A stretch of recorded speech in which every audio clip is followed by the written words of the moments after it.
성벽 역사가 52일 만인 엘루럴 25일에 끝나매 우리의 모든 대적과 주위에 있는 이방 족속들이 이를 듣고 다 두려워하여 크게 낙담하였으니 그들이 우리 하나님께서 이 역사를 이루신 것을 알미니라. 어느 마을에 모두 누구든 아무도라는 이름을 가진 네 사람이 살았습니다. 영어 속담 이야기인데요. 모두, everybody, somebody, anybody, nobody 이렇게 있는 사람이 살았다 이 얘기예요. 어느 날 마을에 꼭 해야 할 일을 해야 했는데 모두 누군가가 그 일을 할 것이라고 생각을 했어요. 누구든 할 수 있는 일이었지만 결국 아무도 하지를 않았습니다. 누군가는 화가 났습니다. 왜냐하면 그것은 모두의 책임이었기 때문에 그렇습니다. 하지만 모두는 누구든 할 수 있다고만 생각했고 아무도 그 일이 모두의 책임이라고 생각하지는 않았습니다. 결국 아무도 그 일을 하지 않아서 모두가 누군가를 원망함으로 이 일이 끝나게 되었습니다. 오늘 이 시대를 가리켜 사무의 시대라고 합니다. 네 개가 없는 시대. 무감동, 무책임, 무관심, 무목적. 그 중에서도 가장 심각한 문제는 무책임, 책임이 없다. 문제가 생각하면 서로에게 책임을 떠넘기기 바쁘고 아무도 책임지지 않으려고. 우리가 국회의원들 보거나 요즘 대통령이 국무회의를 생중계하다 보니까 각 시도 지자체에서 회의할 때 다 생중계를 하거든요. 그때 보면 가관이에요. 책임을 밑에 있는 사람한테 떠넘기기에 바쁘고 모르겠다라고 얘기를 하고 보면서 다 그렇습니다.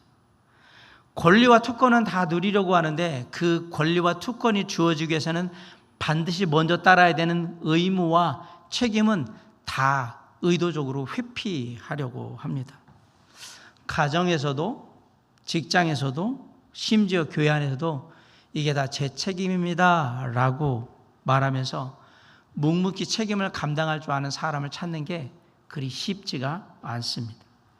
그런데 하나님의 역사는 언제나 책임을 다하는 한 사람을 통해서 시작되었고 그리고 완성되어 왔다라는 사실을 잊지 마시기 바랍니다. 오늘 본문에 보면 느헤미야가 나오는데 느헤미야도 그런 책임을 다하는 사람이었어요. 느헤미야는 예루살렘 성벽 재건이라는 책임을 맡은 막중한 책임을 맡고 있는 지도자였습니다. 그런 느헤미야는 단순히 명령만 내리는 위치에 있었던 것이 아니라 높은 책임감을 가지고 맡겨진 성벽 재건의 역사를 아름답게 마무리를 합니다. 그 느헤미야가 오늘 보여주는 책임감의 모습은 과연 어떤 것인가?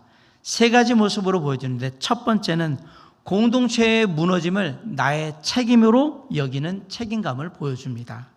느헤미야 1장에 보면 느헤미야가 조국 예루살렘에 붕괴된 피폐한 소식을 들으면서 함께할 때 그때 느헤미야는 바벨론 왕궁에서 술관원으로 일을 하고 있었습니다. 성경에서 항상 얘기하지만 술관원 그러니까 무슨 술집에서 바텐더라고 생각하시면 큰일 난다고 제가 항상 얘기하죠. 여기 술관원은 대통령의 그냥 비서실장 정도, 때로는 국정원장 이 정도 레벨이라고 생각하시면 딱 맞습니다. 비록 머나먼 이국 땅에서 살고 있지만 사는데 아무 지장이 없습니다. 너무 풍족하고 권력도 가지고 있는 그런 사람입니다. 그리고 조국 예루살렘이 황폐하게 된 것은 느헤미야가 잘못해서 그렇게 된 게 아닙니다. 140년 전부터 이스라엘 백성들이 하나님의 말씀을 전하는 선지자들의 말을 듣지 않고 계속해서 우상을 숭배하고 그리고 하나님의 말씀에 불순종한 죄를 지었기 때문에 나라가 망한 거예요. 그리고 포로로 끌려오게 된 거고 예루살렘은 황폐하게 된 거예요. 그리고 그 황폐한 예루살렘이지만 그래도 남아있는 사람들이 어떻게 하면 그래도 나을 텐데 그 남아있는 백성들이 무책임하고 무능력해가고 무기력해가지고 그냥 놔뒀다 이렇게 탓을 해도 누구가 뭐라고 할 수가 없는 상황이에요. 그래서 느헤미야는 조국 이스라엘, 특별히 예루살렘이 붕괴된 것에 대한 책임을 그렇게 생각하지 않습니다. 우리 느헤미야 1장 6절 한번 다 같이 한번 읽어볼게요. 시작. 이제 종이 주의 종들인 이스라엘 자손을 위하여 주야로 기도하오며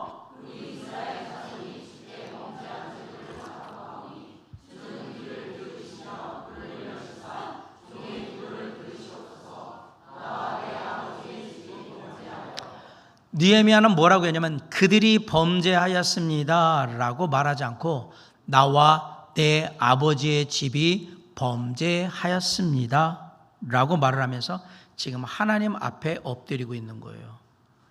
조국 이스라엘, 특별히 예루살렘이라는 이 공동체의 역사적인 아픔과 영적인 무너짐은 철저히 나의 책임이다 라고 자신의 책임으로 지금 다 안고 있는 거예요.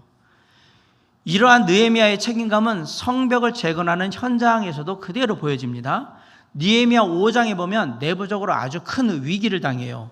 성벽 재건 공사를 하는 가운데 생업을 잘 이룰 수가 없었어요. 그러다 보니까 극심한 흉년이 왔을 때 먹을 양식을 제대로 준비하지 못하는 그런 일들이 벌어지게 된 거예요. 설상가상으로 유대의 귀족들, 그 다음에 지도자들인 민장들은 때는 이때다, 우리 가난한 사람들한테 높은 이자를 쳐가지고 고리대금 해가지고 돈 벌어먹자 그러면서 착취를 하기 시작한 거예요. 그렇게 해서 정해진 기한에 돈을 갚지 못하면 그들이 갖고 있는 밭과 포도원을 다 빼앗습니다. 그리고 자녀들을 종으로 끌고 가가지고 착취하는 일들이 벌어지기 시작한 겁니다. 이로 인한 백성들의 원망과 부르짖음이 극에 달했을 때 느헤미야는 이 문제를 외면하지 않고 다 해결하거든요. 5장 6절에 보면 그들의 부르짖음을 듣고 느헤미야가 크게 분노하였다. 어찌 우리가 함께한 공동체에서 이렇게 할 수 있단 말인가 해서 이 모든 것들을 다 해결해요. 그러면서도 느헤미야는 지도자로서 백성들이 이러한 삶의 문제 속에서 허덕이는 것은 내가 지도자로서 제대로 돌보지 못한 탓이라고 거룩한 책임감을 갖고 그걸 분노로 표현을 한 겁니다. 대개 사람들이 책임을 떠넘기면 거기서부터 문제가 생기거나 있던 문제가 더 커지게 됩니다. 어느 대학교에 아주 골칫거리 학생이 하나 들었습니다. 그 학생을 수업을 하던 선생님이, 교수님이 보더니 아이고, 대학교에 저런 형편없는 놈이 들어오고 말이야, 우리나라 중고등학교 교육이 너무 문제가 많아? 라고 얘기를 했어. 그랬더니 중고등학교 교사들이 이렇게 얘기합니다. 나는 저런 문제아를 받지 말았어야 했었어. 초등학교에서 아무런 준비도 없이 이렇게 보내버리면 어떡해. 그런 애들을 중고등학교에 보낸 게 문제야. 그러자 초등학교 선생님들이 이렇게 얘기를 합니다. 저런 버릇없는 애를 왜 학교에 보냈는지 모르겠어. 유치원에서는 뭘 한 거야? 그러자 유치원 선생님들이 얘기합니다. 저렇게 가정교육이 안 된 아이는 내가 처음 봤네. 도대체 제 부모님은 어떤 사람이야? 결국 그 모든 화살이 책임이 어디로 왔어요? 부모님한테 왔죠. 그래서 엄마가 생각했어요. 아이고, 불쌍한 내 자식. 근데 이게 따지고 보면 우리의 잘못이 아니야. 그 씨가 어디 가겠어? 시댁 조상들이 다 그 모양이니까 얘가 이 모양이지. 흔히 우리가 가정이 흔들릴 때 부부가 서로 책임을 떠넘기는 경우가 많아요. 당신 때문에 그래. 당신이 애들 교육을 이렇게 시켜놓으니까 애들이 이 모양인 거지, 우리 집이 이 모양인 거 아니야? 라고 얘기를 합니다. 그러면 아내가 대받아서 얘기합니다. 다 당신 때문이야. 당신이 돈 하나 제대로 못 벌어오니까 우리가 이렇게 살고 이렇게 된 거 아니야? 라고 얘기합니다. 책임을 떠넘기면 문제가 훨씬 더 커집니다. 교회가 침체하잖아요? 똑같은 일이 벌어집니다. 목사님이 문제인 것 같아. 그리고 옆에 있는 집사님들도 다 똑같아. 다 문제야. 그러면 우리 집사님들이나 목회자인 저는 이렇게 또 생각하겠죠. 성도들이 말이야, 뭔가 교회를 위해서 뭔가 해보자고 뭐 얘기하면 다 하기 싫다고 얘기하고 움직이지도 않고 맨날 딴소리나 하고 앉아있고, 그러니까 우리 교회가 이렇게 되지. 이러면서 서로에게 책임을 떠넘기며 손가락질을 하죠. 제가 항상 얘기잖아요. 손꼽질을 하면 한 사람한테 가는 것, 나한테 오는 게 몇 개? 3개가 나한테 와요. 3개가 이렇게 하면 여기 3개가. 내게 3배의 책임이 있어요. 진짜 책임감 있는 사람은 그 손가락을 나한테 다 돌리는 거예요. 내 탓이. 내가 기도하지 못하고 아빠로서, 남편으로서, 엄마로서, 아내로서 제 역할을 못하고 내 자리를 지키지 못했기 때문에 우리 가정이 이렇게 흔들린 거야라고 생각합니다.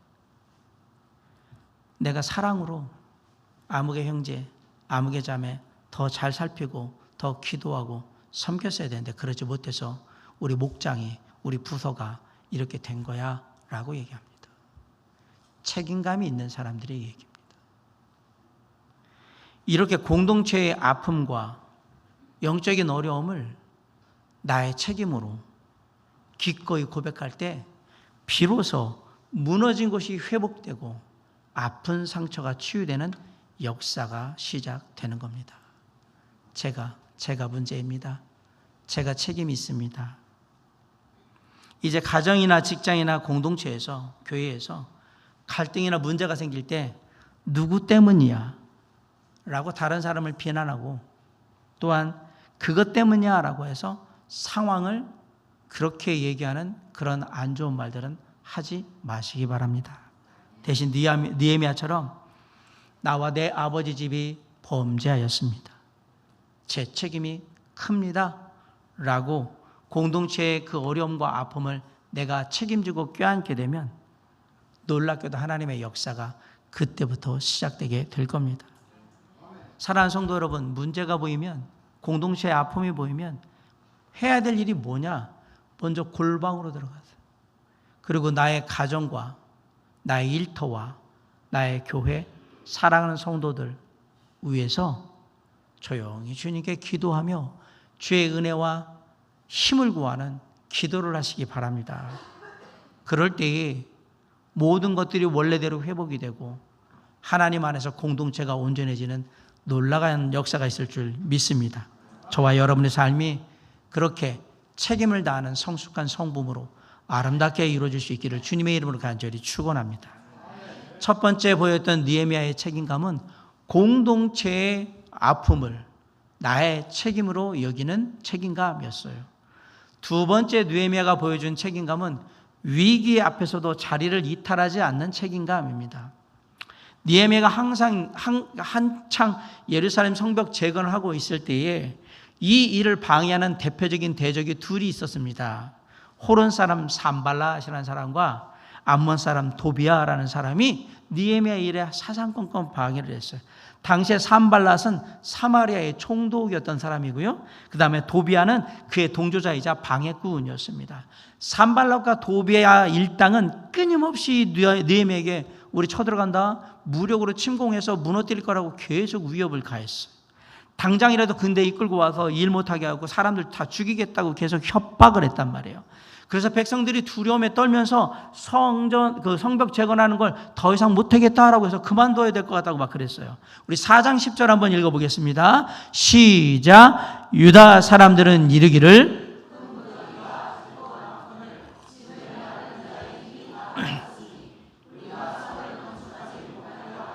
멘탈이 깨진 거예요.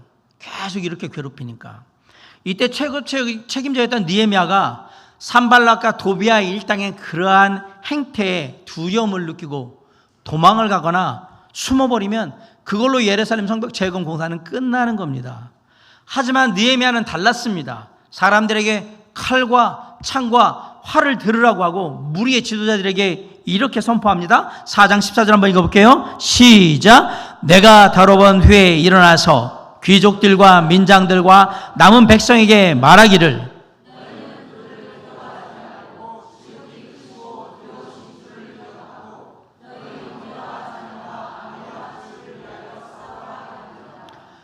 느헤미야가 얘기합니다. 큰 위기 속에서도 백성들을 그냥 다 앞으로 내면 니들이 싸워라고 하면서 뒤로 물러나는 그런 무책임한 사람이 아니었어요. 오히려 맨 앞에 서서 지극히 크고 두려우신 능력의 하나님을 우리가 기억하고 앞에 나가서 하나님을 믿고 싸우자라고 계속 사람들을 독려하는 거예요. 그런 느헤미야를 향한 대적들의 위협은 개인적인 암살 음모로까지 이어지게 됩니다. 느헤미야 6장에 보면 스마야라는 거짓 선지자가 느헤미야한테 와서 목숨이 위태로우니까 외소, 성전의 성소에 들어가서 숨어 있으면 안전할 거라고 얘기해요. 6장 10절 한번 읽어볼게요. 시작. 이후에 무에다벨의 손자 들라의 아들 스마야가 두문불출하기로 내가 그의 집에 가니 그가 이르기를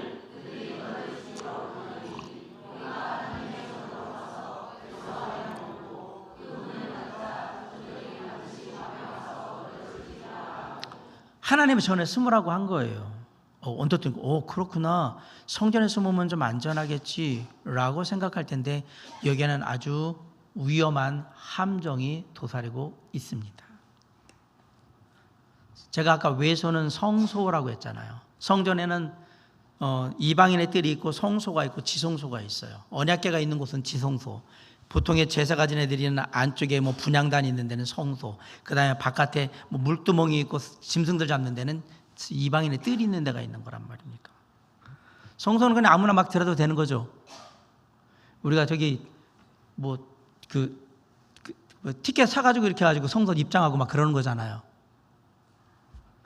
여러분, 성소는 제사장만 들어갈 수 있는 곳입니다. 스마야가 지금 어디 가라고 그랬어요? 성소에 가서 숨으라고 그랬어요. 누구한테? 느헤미야. 느헤미야가 총독이지만 느헤미야는 일반 사람입니다. 쉽게 말하면 평신도란 말입니다. 어디로 들어가라고 그랬어요? 성소를 들어가라고 그랬어요. 만약에 그래서 그 말을 듣고 느헤미야가 성소로 진짜 들어가면 하나님의 율법을 어기는 게 됩니다. 리더인데 하나님 말씀대로 안 하는 거예요. 지 멋대로 하는 게 되는 거예요. 두 번째로 또 하나의 문제는 뭐냐면, 야, 느헤미야가 겁났는지 겁먹고 성전에 성소에 들어가서 숨어있대라는 소문이 퍼지면 그동안 뭐 앞에 나가서 싸우자 뭐하자 했던 느헤미야의 그런 용맹함과 그러한 명성은 하루아침에 다 무너지는 겁니다. 그 간사한 계략을 지금 얘기를 한 거예요. 그때 느헤미야가 그 얘기를 스마야한테 듣고 뭐라고 대답했는지, 이 대답 속에 책임감이 무엇인지를 분명하게 말해줍니다. 6장 11절 한번 보세요. 시작. 내가 이르기를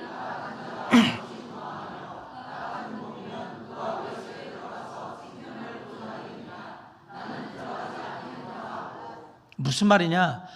내가 비록 죽을 위험에 처해 있지만, 잘못하면 죽을 수 있다는 거 아는데 나를 믿고 따르는 백성들이 있는데 그들을 두고 내 한 목숨 살리자고 그렇게 도망치는 일은 안 한다. 나는 들어가지 않겠노라. 나 이거 해야 되는 책임을 맡고 있는 책임자다. 나는 내 자리 안 떠난다. 나는 이 성벽재건을 끝낼 것이다. 여러분, 어려울 때, 힘들 때가 되면 그 사람이 책임감이 있는 사람인지 무책임한 사람인지 다 드러납니다.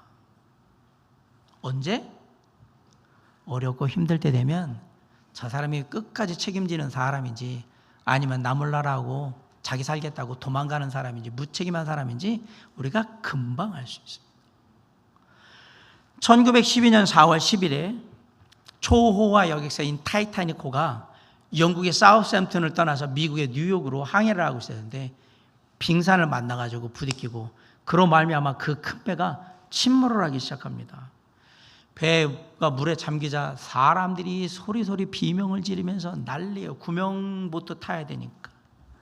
순식간에 아수라장이 된 거예요. 그 모습을 보고 있던 바이올리니스트 윌리엄 하틀리가 그 배에 있던 연주단 8명을 모읍니다. 그리고 그때부터 가파누에서 연주를 하기 시작합니다. 여러분, 타이타닉 영화에 보면 그때 어메이징 그레이스, 하나님의 은혜로, 그런 찬양, 이 계속해서 하늘 가는 맑은 길이, 막 이런 찬양들이 계속해서 연주를 해요. 이 연주단은 그 위험한 순간에도 자신들이 해야 할 일은 끝까지 이들에게 귀한 연주를 통해서 함께하는 거라고 생각을 했어요. 그런데 놀랍게도요, 이들이 연주하니까 그 아수라장에 있던 배 갑판이 질서가 잡히기 시작하고 사람들이 흥분을 가라앉히기 시작합니다. 그러면서 하나씩 구명보트를 찾아서 나갑니다.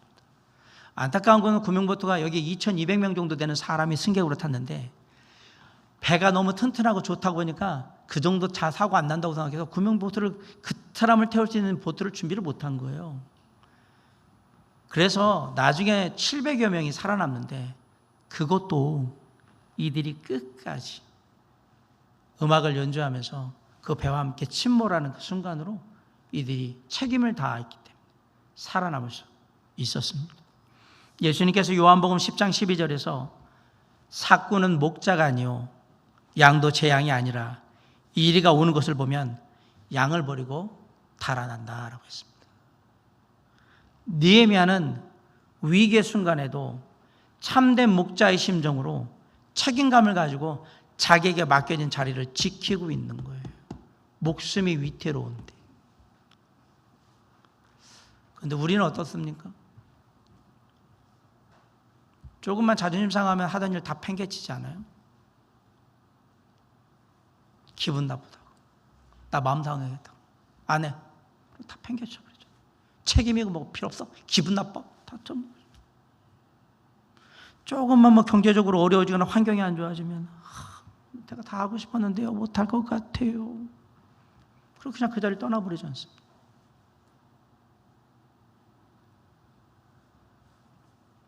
혹시 지난 한 주간 나를 불안하게 만들고 나를 낙심하게 만드는 말들이 혹시 주변에 들렸습니까? 더 이상 내가 있는 이곳을 지키지 못하도록 누군가가 능력도 안 되는 주제에 자리 차지하고 앉아 있어서 사람들만 힘들게 하고 막 이런 얘기들 누군가 했습니까? 들으셨습니까? 아니면 아무개 때문에 될 일도 안 되고 지지부진해가지고 일도 안 되고 다 그래 라는 얘기를 들으셨습니까? 그래서 그냥 내게 맡겨진 자리를 박차고 때려치고 나가고 싶은 그런 마음이 드셨습니까? 지금 처한 상황과 형편이 어려울지라도 내가 지켜야 될 내게 맡겨진 그 자리를 떠나지 마시기 바랍니다. 어떤 상황 속에서도 책임감을 가지고 가정에서는 부모와 배우자로서의 책임을 다하시고 묵묵히 그걸 감당해 나가셔야 합니다. 직장이나 몸된 교회에서도 비록 어려움이 있지만 내게 맡겨진 직분, 직책, 내가 해야 되는 역할, 그리고 내가 해야 되는 기도의 자리 떠나지 말고 끝까지 지키시기 바랍니다. 감정에 휘둘려서 기분 나쁘다고, 마음 상했다고, 기분 나쁜 말 했다고 쉽게 포기하지 마시고 느헤미야처럼 어떤 상황 속에서도 내게 맡겨진 일은 내가 내 자리에서 마무리한다는 책임감으로 견딜 수 있길 간절히 바랍니다. 그때 살아계신 하나님의 역사가 있는 거예요. 그 하나님을 만나시기 바라요. 어떤 어려움 속에서도 내게 맡겨진 그 자리를 지킬 때 하나님이 우리 가운데 역사하신다는 사실을 기억하시고 오늘도 내가 있는 그 자리에서 책임감을 가지고 최선을 다하는 저와 여러분이 될 수 있기를 주님의 이름으로 간절히 축원합니다. 이게 느헤미야가 보였던 두 번째 책임감의 모습이에요. 마지막으로 느헤미야가 보여준 책임감은 어떤 책임감이냐? 솔선수범하는 책임감입니다. 느헤미야는 바벨론의 아닥사스다 왕에 의해서 유다의 총독으로 임명받은 사람입니다. 당시 페르시아 제국의 총독들은 다른 나라에 이제 식민지 총독으로 가면 이 백성들은 그냥 나한테 봉인 거죠. 이게 봉. 엄청난 세금을 매겨가지고 그 세금 걷어가지고 조금은 본국에 보내고 나머지는 다 자기가 갖는 거예요. 그리고 그 백성들 그냥 종부리듯이 막 부리는 거예요. 느헤미야의 전임 유대의 총독들도 다 그렇게 했어요. 백성들한테 양식 달라, 포도주 달라, 그리고 43개씩 착취했고 그거 보고서 그 밑에 있는 부하들도 똑같이 그렇게 백성들을 착취했어요. 근데 느헤미야는 완전히 달랐습니다.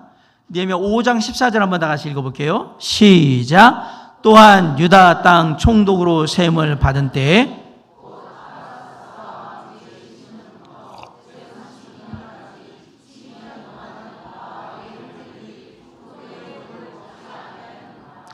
느헤미야는 유다의 총독으로 재임하고 있는 12년 동안 느헤미야와 그 일행들은 단 한 번도 총독에도 월급을 받은 적이 없어요. 안 받았어요. 왜 그렇게 했느냐? 5장 15절에 그 이유가 나옵니다. 읽어보겠습니다. 시작. 나보다 먼저 있었던 총독들은 백성에게서 양식과 포도주와 또 은 40세겔을 그들에게서 빼앗았고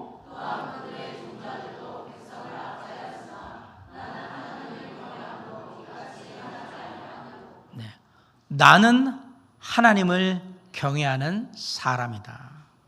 백성들이 성벽을 쌓느라 그리고 흉년이 와가지고 먹고 사는 것에 고통을 당하고 있는데 내가 총독이라는 이유 하나만으로 세금을 걷고 그들을 착취하는 것, 호요식하는 것은 하나님 앞에 내가 잘못된 죄를 범하는 것이며 지도자로서의 책임을 저버리는 일이기 때문에 나는 하지 않겠다.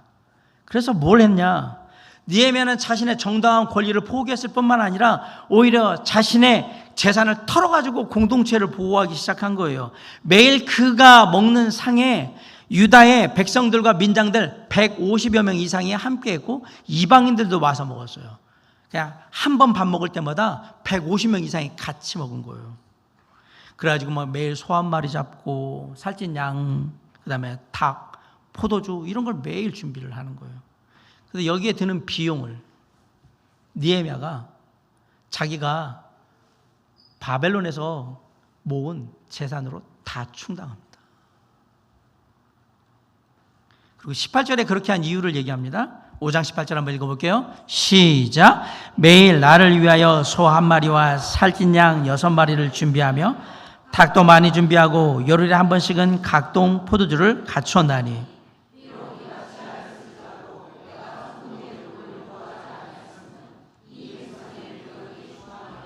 아멘.